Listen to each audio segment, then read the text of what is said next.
The St. Andrew's boarding school stood in the middle of a quiet town, surrounded by tall mango trees and long fences.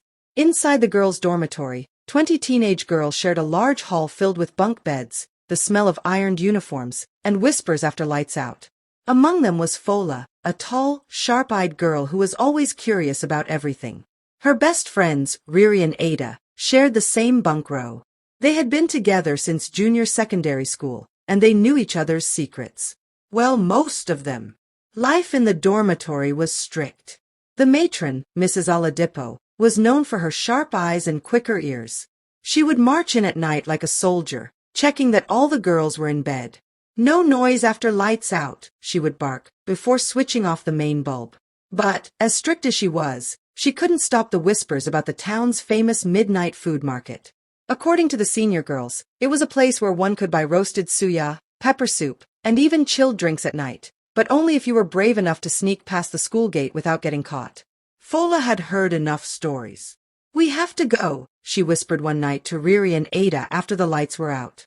"Go where?" Ada hissed. "To the night market," Fola said, eyes glittering in the moonlight that crept through the window. Riri sat up, shocked. "Are you mad? If Matron catches us, we're finished." But Fola only smiled. "That's why we won't get caught." And that was how the plan began. The next morning, Fola was unusually quiet during breakfast. Her mind wasn't on the cold pap and akara the kitchen served. She was thinking about the sneaky trip. If they were going to the night market, they needed a perfect plan. At break time, she pulled Riri and Ada to the back of the dormitory, near the laundry lines where no one could overhear. "Okay," Fola began, lowering her voice. "We leave after midnight when Matron is asleep. I'll unlock the back window near the storeroom this evening during prep. From there, we can sneak out to the fence behind the sports field." Riri frowned. "The fence is too high." "Not for me," Fola grinned. "I'll help you climb. Once we're outside, it's just a 10-minute walk to the night market." Ada still looked uneasy. "But what about our uniforms? People will know we're from St. Andrew's." Fola had already thought of that. "We'll wear our PE tracksuits and pull our hoods up. No one will notice." Riri sighed. "And if we get caught?" "Then we'll say we were going to fetch water from the school borehole," Fola replied, as if she had an answer for everything. By lights out that night, the three girls were nervous. They pretended to be asleep when Matron came in for inspection. Once the room was quiet and filled with the sound of steady breathing, Fola whispered, "It's time." They slipped out of bed, carrying a small torch wrapped in cloth to dim the light. Every creak of the floorboards made Ada jump. They tiptoed to the storeroom window. Fola's hands shook as she pushed it open. The cool night air rushed in. The freedom was right there, just beyond the fence. "Ready?" Fola asked. Riri swallowed hard. "Let's go before I change my mind." They climbed out, hearts pounding, but just as they were halfway across the sports field, a shadow moved in the darkness. The three girls froze, their feet sinking slightly into the damp grass. The shadow was moving towards them, slow and deliberate. Ada's whisper trembled. "Who is that?" Fola quickly switched off the torchlight and crouched. "Don't move." The figure stepped into a patch of moonlight. It was Samuel, a senior boy from the boys' dormitory. "What are you girls doing here?" he asked with a smirk. Riri hissed, "What are you doing here?" Samuel grinned. "Same thing you're doing. Night market." The three exchanged glances. Having a boy join them wasn't part of the plan, but Samuel leaned in. "Relax. I know a better way out than climbing the fence. Follow me." Samuel led them to an old shed behind the sports field. Inside was a half-broken table and a pile of old sports kits. He lifted the kits to reveal a hole in the floor. Ada gasped. "What is that?" "An old drainage tunnel. It comes out near the market road," Samuel whispered. "No guards, no fence climbing." The girls hesitated, but curiosity won. They squeezed inside the narrow tunnel, the damp smell of mud and water surrounding them. Riri almost screamed when a rat scurried past. After 10 minutes of crawling, they emerged through an opening covered by bushes. Ahead, the faint glow of the night market flickered like a promise. The market was alive with sizzling sounds, loud laughter, and the smell of grilled meat. Lanterns swung from wooden poles, and the air was warm with spice. Fola bought suya, Riri got puff-puff, and Ada treated herself to chilled zobo. They laughed and ate like they hadn't in months. Samuel even found a stall selling roasted corn, and they shared it.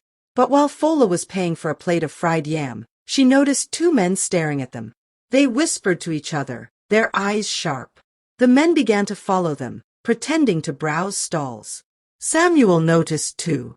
"We need to leave now," he said firmly. They tried to blend with the crowd, but the men quickened their steps. Riri's voice shook. "Maybe they think we're rich students." Fola grabbed Ada's hand. "Back to the tunnel. Now." But when they reached the bushy area near the tunnel entrance, one of the men stepped out in front of them. The other blocked their way back. Samuel stepped forward. "We don't want trouble." One man smirked. "Then give us your money and phones." The girls' hearts pounded. Fola remembered the torchlight in her pocket. She quickly pulled it out, flashed it into the men's eyes and shouted, "Run!" The group bolted into the bushes. Branches whipped their faces, and they stumbled into the tunnel opening, crawling as fast as they could. The men didn't follow. Maybe the darkness was too much for them. They crawled out into the shed, panting and covered in dirt. "Never again," Ada gasped. But as they stepped outside, they froze again. Matron Oladipo was standing there, arms folded, face like thunder. "Where," she said slowly, "have you been?" The next morning, the whole dorm knew about the sneaky trip. Matron had marched them to the principal's office at dawn. "You risked your safety," the principal said sternly, "and you encouraged others to break the rules." They were given 1 week of punishment, scrubbing all the bathrooms, no visiting days, and extra early morning duties. Samuel got the same treatment. The girls were embarrassed, but they were secretly relieved Matron didn't know about the men who followed them. By the end of the punishment week, Fola, Riri, and Ada had plenty of time to think. One evening, as they hung washed clothes on the line, Riri said, "We were lucky. It could have ended badly." Ada nodded. "Let's just stick to school snacks. No more night runs." Fola gave a small smile. "Agreed. But admit it, it was an adventure we'll never forget." They laughed quietly, because while the danger had been real, so had the friendship that pulled them through. And though they never went to the night market again, the memory of that daring night stayed alive in whispers whenever the dormitory lights went out. A month later, 2 new girls arrived in the dormitory, Teo and Chica. They were lively, curious, and quickly became popular. One evening, they overheard a group of juniors whispering about the famous night market trip that Fola, Riri, Ada, and Samuel had made. Teo's eyes lit up. "So it's true? You actually escaped school at night?" she asked Fola. Fola laughed nervously. "Yes, but it's not worth it. We almost got robbed." But Teo and Chica only exchanged excited glances. That night, they whispered to each other in their bunks, planning something Fola had warned them against. Unlike Fola's group, Teo and Chica didn't want to just visit the market. They had heard rumors of an abandoned amusement park near the outskirts of town, a place said to be haunted. "It's just a silly ghost story," Chica whispered. "Imagine exploring it at night. We'll be legends in the dorm." They recruited 2 other girls, Muna and Abub, promising them the most exciting night of their lives. They spent the week preparing. Teo borrowed a set of keys from the school storekeeper by sneaking them out of his bag during lunch. Chica found a gap in the wire fence behind the boys' hostel. Friday night, after prep, they hid torches, snacks, and water bottles in their lockers. The thrill of breaking the rules made them giddy. At midnight, the 4 girls tiptoed out of the dorm. Unlike Fola's trip, there was no Samuel to guide them, just Chica's half-remembered directions. The night air was cooler than they expected. Their footsteps crunched on gravel as they followed a narrow dirt road. After 20 minutes, they realized they had taken the wrong path. Ahead was a small, overgrown field, and in the middle stood a single, rusting merry-go-round. "This must be part of the old park," Teo said, her voice shaky with excitement. They moved closer, brushing past tall weeds. The metal ride creaked in the wind, even though there was no breeze. As they examined the ride, Muna froze. Did you hear that? She whispered. Hear what? Chica asked. A faint voice seemed to drift through the air. Leave. Ibube laughed nervously. It's probably the wind. But the voice came again, louder. Leave now. The girls clung to each other, their torches shaking in their hands. Then, without warning, the merry-go-round began to spin slowly on its own. Muna screamed. We have to go. They ran back toward the path, hearts pounding, but the road ahead seemed different, as if it had shifted. The torchlight barely lit more than a few steps ahead. Trees pressed in around them, and the chirping of crickets had stopped. The silence was heavy. Teo tried to sound calm. We just need to keep moving. The fence can't be far. But every turn seemed to bring them back to the same overgrown field. Finally, they saw a flickering lantern through the trees. An old man stood there, wearing a faded security uniform. You girls shouldn't be here, he said in a deep voice. This place isn't safe at night. He led them back along a path none of them had noticed before. Within minutes, they were standing near the fence behind the boys' hostel. When they turned to thank him, the old man was gone. No sound of footsteps, no lantern glow. They climbed through the fence gap and slipped into the dorm, shaking. No one spoke until they were back in their bunks. Teo whispered, We're never doing that again. Chica nodded, wide-eyed. And we're never telling anyone what we saw. They'll think we're crazy. But deep down, each of them knew they hadn't imagined it, and that somewhere beyond the school fence, the abandoned park was still waiting. The next week at St. Andrews started like any other, but the 4 girls from the park trip began noticing odd things. Muna's shoes, which she left neatly under her bed, kept showing up outside the dormitory door. Ibube's locker was found open with her books arranged in a strange spiral pattern. At first, they thought it was a prank. But when Chica woke up one night to the faint sound of a merry-go-round creaking somewhere in the distance, her blood ran cold. Teo tried to ignore it all, until one evening during prep she heard a soft voice behind her. You didn't listen. She turned around sharply, but no one was there. The other students were busy with their notes. That night, she called a secret meeting in the laundry room. Whatever followed us from that park, it's here. In desperation, they approached Fola, Riri, and Ada. At first, the older girls laughed. You're just trying to scare yourselves, Ada said.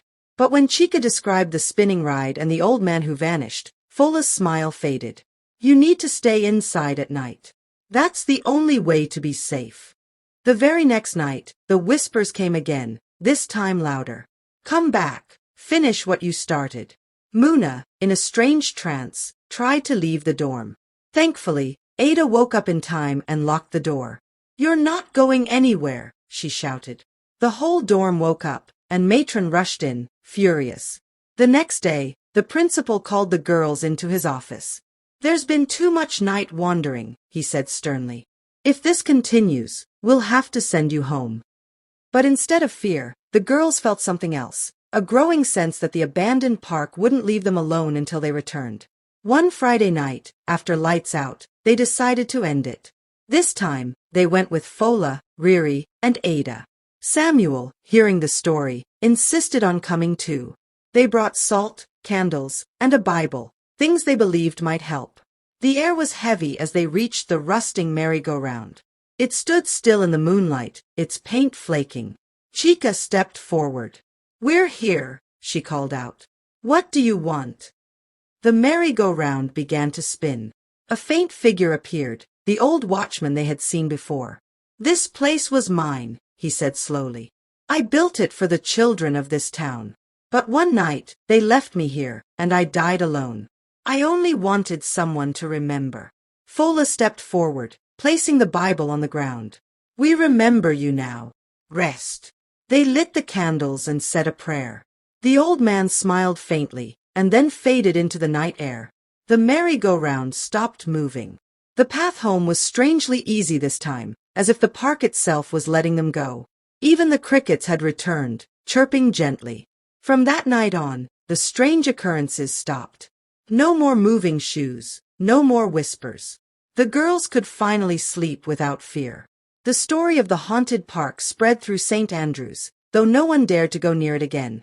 Fola, Riri, Ada, Teo, Chica, Muna, Ibube, and Samuel were quietly proud, but they never spoke of everything they saw. On the last week of term, Teo found something in her locker, a small, rusty merry-go-round figurine. No one admitted to putting it there. She kept it hidden in her box, unsure whether to throw it away or keep it. When the term ended, the friends said their goodbyes. "We survived," Riri joked. "That's all that matters." But deep down, they all knew they had shared something no one else would truly understand. On her last night before going home, Teo dreamed of the park one more time. The old man stood by the merry-go-round, smiling. "Thank you," he said softly. "I'm not alone anymore." When she woke up, the figurine was gone. And for the first time since that night, she felt completely at peace.